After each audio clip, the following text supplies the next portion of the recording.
Everyone, welcome back to this channel. In this tutorial, I will show you how to catch the large banded grasshopper in Heartopia.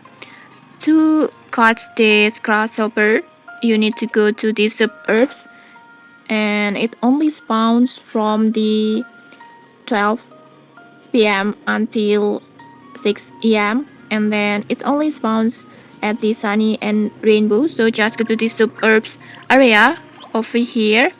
This area, just go to this area, this one, just go to this suburbs area, and then usually this grasshopper will be appears or can be found at the grass like that.